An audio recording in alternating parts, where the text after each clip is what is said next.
I'm Scott Todnam, and this is the Classroom Connection video of the week. This week in health class, in 8th grade, we've been examining some drugs and other substances along with peer pressure, social health and communication, refusal skills, and some other topics. In just a minute, I'm going to bring in 3 8th grade students and we'll reflect on the last week of discussions and activities in health class. We'll talk specifically about what had the most impact for these students, as well as what issues are facing teenagers of today. Stay tuned. Okay, here we are. I've got 3 8th grade students with me, and we're going to reflect on the last week in health class, specifically on drugs, other substances, peer pressure, communication, social health, etc. Question 1. What activity or discussion had the most impact for you in the last week of health class? We saw pictures of celebrities before and after of them taking drugs over a few years.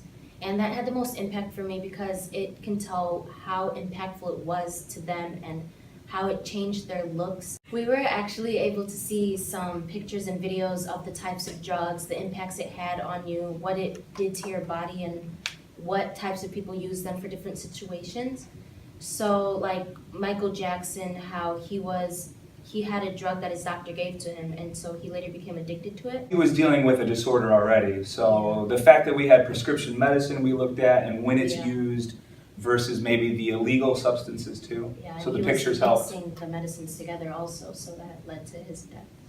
We did a web quest on about the different types of drugs and like their categories, and we also learned about medicine and drugs and like the difference and misusing and abusing them. And it had the most impact on me because I didn't really know the difference between misusing and abusing, and I got to know more about medicine is like a type of drug, but it's also like a good type of drug compared to the illegal drugs that we have. We get to do an activity in class, which was lift a big stick off the ground with only 2 fingers.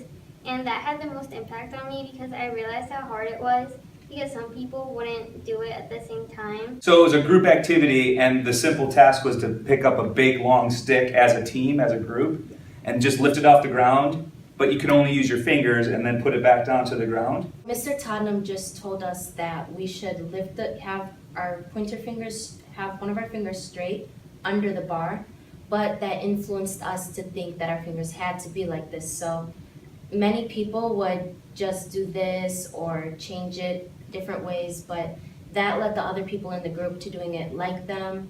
And so if the people in the group brought the stick up past their shoulder length, which Mr. Tottenham said to bring it to your shoulder length, the rest of the group would just follow along, so their influence led the other people to do that also.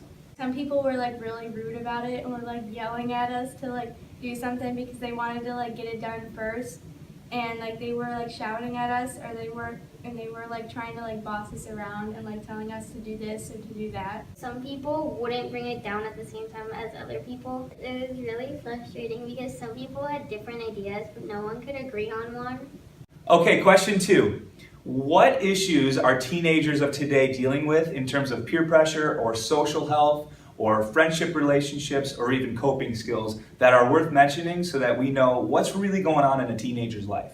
One of like pressure would be like people bullying you for not doing something that you don't want to do. For instance, like some people just like drink and other people know that's wrong, so they do that, or other type of drugs like pot or like heroin. Some of the getaway drugs could lead into other more harmful drugs. Going to like the peer pressure could be like friend pressure, where your friend is doing it and you think that, oh, because my friend's doing, I want to do it because I don't know if they're not going to like, they might be like, oh, I'm not going to be your friend because you don't want to do this, or oh, you're like such a wimp that you don't want to do this, so you might want to do those drugs or alcohol just because your friend is doing it and you're afraid of what your friend is going to do or say if you don't do it. Another reason why people might take drugs or alcohol is because of coping mechanisms. They could feel that talking to a friend, a guidance counselor, something like that, going on social media, searching for things isn't sufficient enough for them. So they might go to the last possible, like their last resort is drugs or alcohol. And because of that, obviously there is going to start some type of addiction or some type of need that they need to take that to feel better. Because when you said when you take some drugs, people feel they're on an all-time high. They usually feel better while taking drugs, and when they're done with it, it's out of their system at the moment, then they feel like, oh, okay, it felt better when I was taking drugs before. Teachers might not realize that people have communications and friends outside of their grade level, which would be if somebody is in middle school having friends in high school or just older than them, they might want to also take drugs, alcohol, do whatever they're doing just to fit in, to make them feel like they're cool or whatever it is for them, so that they could feel like they are fitting in and are, I should say, with the friends. Okay, that's it for this week's Classroom Connection video of the week. We'll come back next Friday with some new students and a new topic. And I just want to say thank you for being a part of it.